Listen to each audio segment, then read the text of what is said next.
अमरावती की Wimco tower स्थित Muthoot Fincorp शाखा में सामने आए बहुचर्चित गोल्ड लोन घोटाले की जांच में रोज नए खुलासे हो रहे हैं। अब तक 150 से अधिक शिकायतें सामने आ चुकी हैं, जबकि पुलिस जांच और कंपनी की ऑडिट रिपोर्ट में ऐसे तथ्य सामने आए हैं जिनसे ये घोटाला प्रारंभिक अनुमान से कहीं अधिक बड़ा दिखाई दे रहा है। मामले में अब तक 1 किलो 334.2 ग्राम सोने के आभूषण बरामद किए जा चुके हैं। वहीं आरोपियों द्वारा कथित रूप से फर्जीवाड़े की रकम से खरीदी गई करोड़ों रुपए की संपत्तियों को जब्त करने की प्रक्रिया भी शुरू कर दी गई है। सिटी कोतवाली पुलिस के अनुसार मुथूट फिनकॉर्प द्वारा कराए गए आंतरिक ऑडिट में ये बात सामने आई है कि ग्राहकों द्वारा गिरवी रखी गई सोने में कथित रूप से हेराफेरी की जाती थी। जांच में पता चला है कि यदि कोई ग्राहक 100 ग्राम सोना गिरवी रखता था तो रिकॉर्ड में केवल 80 ग्राम सोने के आधार पर ऋण प्रक्रिया की जाती थी और शेष 20 ग्राम सोना कथित मिलीभगत से अलग निकाल लिया जाता था।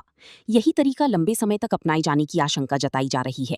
ऑडिट रिपोर्ट में ये भी सामने आया है कि जब ग्राहक अपना कर्ज चुकाकर सोना वापस लेने पहुंचते थे तब उनसे पूरी राशि वसूल कर ली जाती थी, लेकिन सोना लौटाने की बजाय उन्हें केवल कच्ची रसीद देकर टालमटोल की जाती थी। कई ग्राहकों ने पुलिस को दिए बयानों में इसी प्रकार की शिकायतें दर्ज कराई हैं। अब तक प्राप्त शिकायतों की संख्या 150 के पार पहुंच चुकी है। जांच के दौरान पुलिस ने शहर की विभिन्न सराफा कारोबारियों की यहां छापेमारी कर बड़ी मात्रा में सोना बरामद किया है। हाल ही में एक सोनार के पास से 1 किलो 260 ग्राम सोना जब्त किया गया, जबकि इससे पहले 2 अन्य कारोबारियों की यहां से 89.2 ग्राम सोना बरामद हुआ था। इस प्रकार कुल 1 किलो 334.2 ग्राम सोने के आभूषण पुलिस के कब्जे में आ चुके हैं।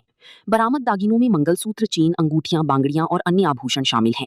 पुलिस के मुताबिक अब दिलीप करोली नामक एक अन्य सोनार से भी रिकवरी की प्रक्रिया शुरू कर दी गई है। इसके लिए पुलिस की एक टीम रवाना की गई है। जांच एजेंसियों को उम्मीद है कि इस कार्रवाई से और बड़ी मात्रा में सोना बरामद हो सकता है तथा घोटाले की नेटवर्क से जुड़ी कई अहम तथ्य सामने आ सकते हैं। मामले में एक महत्वपूर्ण घटनाक्रम ये भी है कि मुथूट फिनकॉर्प की ओर से भी सिटी कोतवाली थाने में शिकायत दर्ज कराई गई है। हालांकि कानूनन एक ही मामले में 2 अलग-अलग एफआईआर दर्ज नहीं की जा सकती, इसलिए कंपनी द्वारा उपलब्ध कराई गई दस्तावेज, बैंक स्टेटमेंट और ऑडिट रिपोर्ट को पहले से दर्ज प्रकरण के साथ जोड़ा जा रहा है। पुलिस का कहना है कि इन दस्तावेजों से जांच को और मजबूती मिलेगी। जांच में ये भी सामने आया है कि घोटाले से अर्जित रकम का इस्तेमाल आरोपियों द्वारा आलीशान जीवन शैली पर किया जा रहा था। पुलिस सूत्रों के अनुसार इस कथित अवैध कमाई का एक हिस्सा परमिट रूम में आयोजित शराब पार्टियों पर खर्च किया जाता था। इतना ही नहीं, कई बार ऐसे आयोजनों में उन लोगों को भी शामिल किया जाता था जिन्हें बाद में कथित तौर पर इस जाल में फंसाया जाना होता था। पुलिस इस पहलू की भी गहराई से जांच कर रही है। आर्थिक जांच के दौरान मुख्य आरोपी और तत्कालीन शाखा प्रबंधक शुभम वासेवाई की संपत्तियों को लेकर भी चौंकाने वाली जानकारी सामने आई है। पुलिस के अनुसार उसने कथित फर्जीवाड़े की रकम से लगभग 2.25 करोड़ रुपए की कृषि भूमि, 25 लाख रुपए का प्लॉट तथा 3 अन्य भूखंडों के लिए एग्रीमेंट किए थे। इसके अलावा उसने एक कार भी खरीदी थी। वहीं एक अन्य आरोपी ने करीब 75 लाख रुपए का मकान और 2 4-पहिया वाहन खरीदे थे। मामले की गंभीरता को देखते हुए पुलिस ने एफआईआर में एमपीआईडी एक्ट की धाराएं जोड़ दी हैं।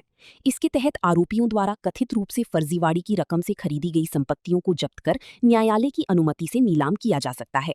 अधिकारियों का कहना है कि यदि ये प्रक्रिया पूरी होती है तो पीड़ित ग्राहकों को उनकी नुकसान की भरपाई कराने में मदद मिल सकती है। फिलहाल मामले में गिरफ्तार आरोपियों से लगातार पूछताछ की जा रही है। शाखा के अन्य कर्मचारियों और कुछ संदिग्ध व्यक्तियों की भूमिका की भी जांच चल रही है। पुलिस को उम्मीद है कि आने वाले दिनों में और बरामदगी, नए खुलासे तथा अतिरिक्त गिरफ्तारियां हो सकती हैं। बढ़ती शिकायतों और सामने आ रहे तथ्यों को देखते हुए ये मामला अब अमरावती की सबसे बड़ी वित्तीय घोटालों में से एक माना जाने लगा है।